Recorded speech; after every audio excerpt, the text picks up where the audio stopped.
дуруд бинандагони азиз, барнома ахбори озодист тақдиматон аз студияи марказӣ дар Прага имрӯз 18 май аст ва нахуст таваҷҷӯҳ кунед ба сархати мавзӯъҳо. таъхири парвозҳои ширкати Северни ветер аз Тоҷикистон ба Русия идома дорад. намояндагони ин ширкати русӣ гуфтанд нархи билетҳоро онҳо боло набурдаанд. максималиш 8800 аст. ин 8800 кадоми зиёд гирифтааст, метавона бара ба кассирошон даъво кунад. баъзе сокиноне ки аз офати табиӣ дар Кӯлоб зарар диданд мегӯянд дар тақсимот ва босозии хонаашон ноадолатӣ дида мешавад. تو بیا اول خونه را بین بعد چی کن اینا چیکار کن دو نباتی بگو. ва ба қавли созмони милали муттаҳид соати кори барзиёд метавонад одамро ба марг расонад. агентии авиатсияи граждании Тоҷикистон мегӯяд барои ҳалли мушкили сафари мусофирони дармонда дар фурудгоҳҳои кишвар супориш додааст. вале худи мусофирони саргардон шикоят доранд ки чун рӯзҳои пеш то ҳанӯз натавонистанд ба шаҳрҳои гуногуни Русия бирасанд. мақомоти тоҷик ширкати Северни ветерро дар беасос боло бурдани нархи билетҳо муттаҳам мекунанд. ҷониби ширкат бошад дар ноҳақ ба таъхир андохтани парвозҳо. аммо ҷабри баҳси ду тарафро садҳо мусофирони ҳайрон монда дар душанбе ва хуҷанду бохтар мекашанд. чаро чунин вазъият ба амал омад? барои Юсуфӣ ва Алишер Зарифӣ пайгирӣ карданд. даҳҳо мусофири ширкатҳои ҳавонавардии Северни ветер ва Сибири Русия чанд рӯзи ахир дар ҳавои боз дар наздики фурудгоҳи байналмилалии Душанбе шабро рӯз карда мунтазири иҷозаи парвози тайёраашон ҳастанд. оҷонсии авиатсияи граждании Тоҷикистон бо иллати гарон фурӯхтани чиптаҳо ба мусофирони Тоҷикистон парвози тайёраҳои ин ширкатҳоро муваққатан аз ҳаққи парвоз ба Тоҷикистон маҳрум кардааст.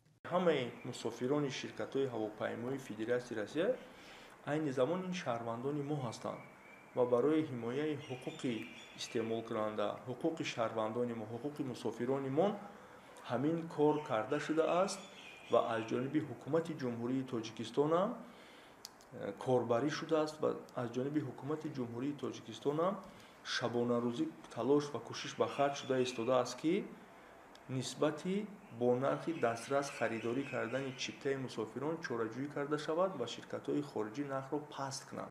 намояндагии ширкати ҳавонавардии русии Северни ветер мегӯяд онҳо қимати чиптаҳои парвоз аз Тоҷикистон ба Русияро аз меъёри мувофиқашуда бо авиатсияи граждании Тоҷикистон боло накардаанд. нархҳои мо 8800 аз числои якум арзонтар мекунанд. мо аз ин чи маълумот надорем. инро кассиро кардаган ин ҷавобгар ба сари кассиро мешавад.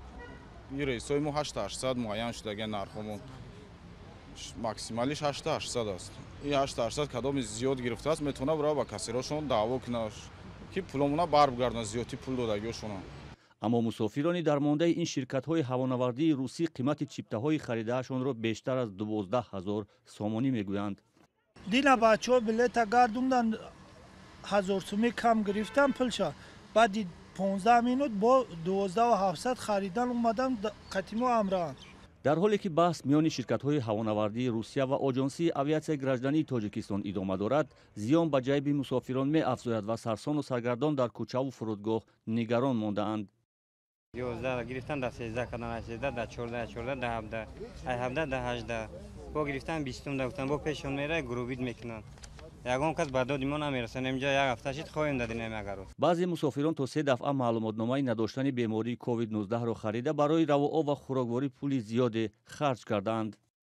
мо шабо ростига яъни мардум да бенур хояним дадири терминал хова хай мо акл гӯем мо дури баъд нест мо хона рафта омадесим ҳисор рафта омадесим мебем пеш ё бояд барои расходи мо аброран неста. ширкатҳои ҳавонавардии русӣ сабаби ҷуброн накардани хароҷоти мусофиронашон ва ба ҷои хоб таъмин накардани онҳоро чунин шарҳ медиҳанд. ин агар аз тарафи ширкати мо айбдор мешид, мо уҳдадор будем ки пассажирора ба ҷои хоб, ба хӯрока, ба ҳамин чизо таъмин кунем. ин аз сабабе ки аз ширкати мо дар инҷо гунаҳгор нест, мо наметавонем. дирӯз як ҳавопаймои ширкати ҳавонавардии Северни ветер парвози ба таъхирмондаи худро аз хуҷанд ба Русия анҷом додааст. намояндагии ин ширкат ваъда гирифтааст ки то фардо 3 парвози ба таъхирмондаи худро аз шаҳрҳои Тоҷикистон ба Русия иҷро кунад. аммо ҳоло мусофирон мегӯянд то лаҳзаи омода шудани гузориш ягон парвози ин ширкатҳо аз душанбе ба Русия сурат нагирифтааст. шаби 17 май дар марзи исфаравободканд мақомоти Тоҷикистон ва Қирғизистон масъалаи таъмини амнияти сокинон дар роҳҳои минтақаҳои баҳснокро баррасӣ карданд. Як намояндаи Тоҷикистон бе зикри номаш ба радиои Озодӣ гуфт танҳо баъд аз иҷрои шарти ҷониби Қирғизистон яъне чораҷӯӣ нисбат ба раиси маҳаллаи тоҷикони Исфара Ғафур Ҷураев убури амн аз деҳаҳои қирғизнишин таъмин карда шудааст. пеш аз музокирот Тоҷикистону Қирғизистон аз боздошти сокинони якдигар дар қаламравҳояшон хабар дода буданд. Дертар ҳар ду тараф боздоштшудаҳоро ба ҳамдигар супурданд. ҷузъиёти гуфтугӯи мақомоти тоҷик ва қирғизро ҳамкорам Мирзонаби Холиқзод пайгирӣ кардааст. хуб дуруд бар шумо ва чӣ тафсилот дар даст доред? бибинед шало кумитаи давлатии амнияти миллии Қирғизистон хабар додааст ки дар музокироти шаби гузашта раҳбарони вилоятҳои Суғду Бодкан иштирок доштанд ва ба иттилои ин ниҳод ду тараф ба хулосе расиданд ки он шаҳрвандони Тоҷикистон ки дар латукуби сокинони боздоштшудаи Қирғизистон даст доранд ба ҷавобгарӣ кашида шаванд.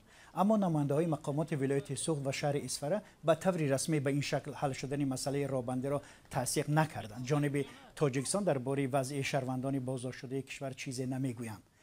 و مقامات قرغیزستان ادعا دارند که شهروندان تاجیکستان 3 ساکن بازداشتشده اقصای را لطکوب کردند و آنها را برای معالجه به بیمارستان بردند. یک منبع نزدیک به هیئت مذاکره کننده جانب تاجیکستان نیز با شرط ذکر نکردن نامش گفت که جانب قرغیزستان اصرار کرده است که اول شهروندان این کشور از طرف نماینده‌های مقامات تاجیکستان بازداشت و لطکوب شدند. خب طبق خبرهای رسیده پس از مذاکرات شب گذشته در مرز واروخ تاجیکستان و اقصای قرغیزستان از دو طرف پست‌های پلیس گذاشته شده است. چرا؟ درست است شالا. یک روز پیش باشندگان دهاتی هر دو کشور هم تاجیکستان و هم طرف قرغیزستان از مقامات کشورهای خود تأمین حرکت در راههای نزد مرزی را طلب کرده بودند. آنها مخصوصا از احتمال درگیری ها در راههای نگرانند که از قلمرو دو کشور و همچنین منطقه های بحثناک میگذرند. بخش قرغیزی رادیو آزادی اطلاع داد که از ساعت 7:30 روز سه‌شنبه یعنی امروز ماشین ها در مسیر خواجه اعلی واروخ و اقصای تمدیق حرکت میکنند. چندی از ساکنان واروخ هم و چارکو نیز امروز در صحبت با ما گفتند که وقتی از دهه اقصای میگذشتند آرامی بود و وضع را از دو جانب کارمندان میلیسا نظارت میکردند به حالت معمولی بوده است. نزاع در مرز تاجیکستان و قرغیزستان روزهای 28 و 29 اپریل روی داده بود. مقامات تاجیکستان گفتند که در جنجال اخیر مرزی 19 کس کشته و 87 نفر زخمی شد. جانب قرغیزستان اعلان کرد که در همین حادثه 189 شهروند آن کشور مجروح شده، 36 نفر از جمله 2 کودک جان باختند.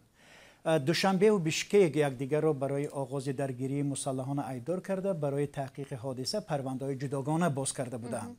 تشکر برای صحبت فراگیر. با گذشت یک هفته ضرر فرآمدن سیل در شهر کولوب همه خبرها درباره انتقال کمک‌های بشری از مناطق دیگری تاجیکستان به ساکنان آفاتزاده این شهر نشر می‌گردد. ولی بعضی ساکنان یکی از چنین محله‌های ضرر دیده در صحبت با محمود رحمتزاده گفتند که یا کمک نگرفتند یا آنها را از روی خط کمک گیرنده‌ها بیرون انداختند. بیبی سیاره مرادова نشان می‌دهد که چگونه سیل به خانه‌اش درآمد. او در محله دمینزاده شهر کولوب زندگی میکند. 3 خانه‌اش در آبخیزی‌های 11 می ضرر دیدند. شکایت دارد که تا حال کمک دریافت نکرده است. آدمایی که آبشون نزده دادن داشون آب نمیام رفته پاموشا را کشیده بوده است. تو بیا اول خونه را بین بعد چیکار؟ اینا چیکار کن دو نباتی بگو. خانواده مامای سیاره با مرغ پروری زندگیشان را پیش میبرد. چند روز پیش از سیل از بانک 35,000 سومونی قرض گرفته 1000 سر چوجه خریده بودند. همه چوجه و ذخیره خوراکواریشان را سیل برده است. مخد مرغ پروری زندگی مایروی مرغ بده. بچه ما خطی بچه مردکم شب داد ما مرغ نگاه میکنم زندگی مایروی همون بده. یا تنن مایروی همون میفته. اینا خلاص شدیم. ای دانگاره آدم اومد صاحب کار اومد خونه ما چین چوک گفتن میگردونیم میکنیم.